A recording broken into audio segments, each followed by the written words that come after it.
talent. We all admire it, right? We all kind of wish we had a little more of it. It opens doors, gets you noticed, and really sets you apart from the crowd. But what if that very gift, the thing that makes you so special, had a dark side? What if it was the one thing that could ultimately leave you completely and utterly alone?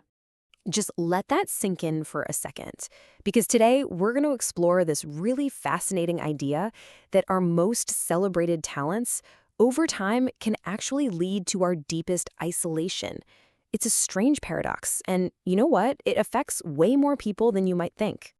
So to really get our heads around this, we need to look at a culture that actually has a specific word for this type of person.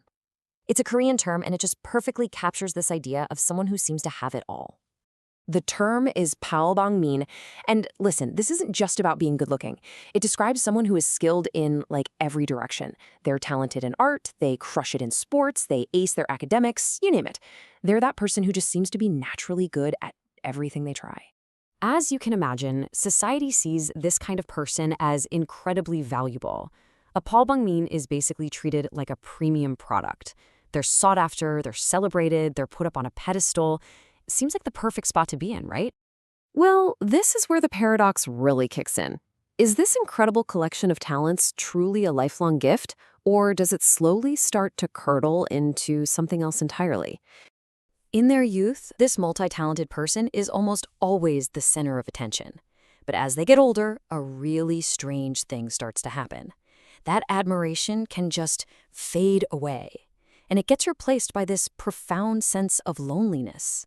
It's like the star of the show ends up all alone after the curtains fall. So what gives? How does someone go from being universally admired to being completely alone? The answer, it turns out, isn't in the talent itself. Nope, it's all about how that talent is used. The problem starts right at the moment a gift that's meant for connection gets used for criticism instead. This is the exact turning point where everything goes wrong. I mean, think about it. When you're good at a lot of things, it becomes really, really easy to see the flaws in other people. And if you use your talent not to help, but just to point out those flaws, well, you start pushing people away. It's a simple but really destructive cycle. First, you see a flaw in someone, something that's easy for you. Then you offer help, but it just sounds like criticism. Next, that person feels small, they feel disrespected, and finally, they leave. You've just used your gift to cut off a connection. And when this cycle repeats over and over and over again, the consequences are just devastating. You don't end up building a community, you build a fortress of solitude. See, your skills give you this amazing ability to build a magnificent kingdom, a place where people feel welcome. But by using them to criticize, you end up building a jail cell with walls made out of your own talents, and you're the only inmate. The cost of this kind of pride is immense. First, the people go. But then your own resources, your time, your money, your energy, they all get drained in this useless effort to correct everyone. Eventually, your health suffers, and you become what's called an empty can. All noise, but with no substance inside. Okay, so that's the bad news.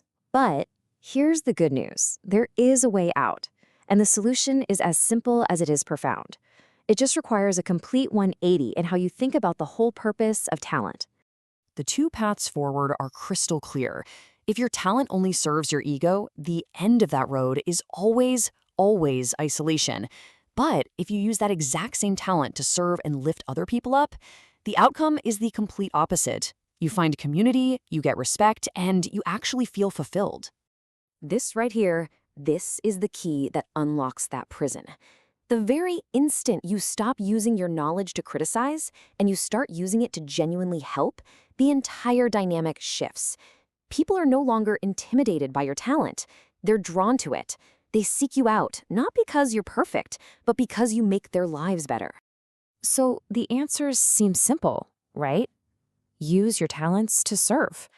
But, knowing your destination is one thing. Knowing how to actually get there is another entirely. I mean, let's be real. For someone who has spent years, maybe even decades operating from a place of criticism, making this shift is not easy. It takes real humility and a genuine willingness to learn a completely new way of interacting with the world. And this brings us to the final and maybe the most crucial piece of advice. You don't have to walk this path alone. You need to seek out a teacher, find a mentor, someone who can help you learn how to use your gifts to build bridges, not walls. So, I'll leave you with this final thought to reflect on. Whether you see yourself as a Palbangmiin or just someone with a few specific skills, just take a moment and ask yourself, what are you building with your gifts? Are you building a palace for many, or are you building a prison for one?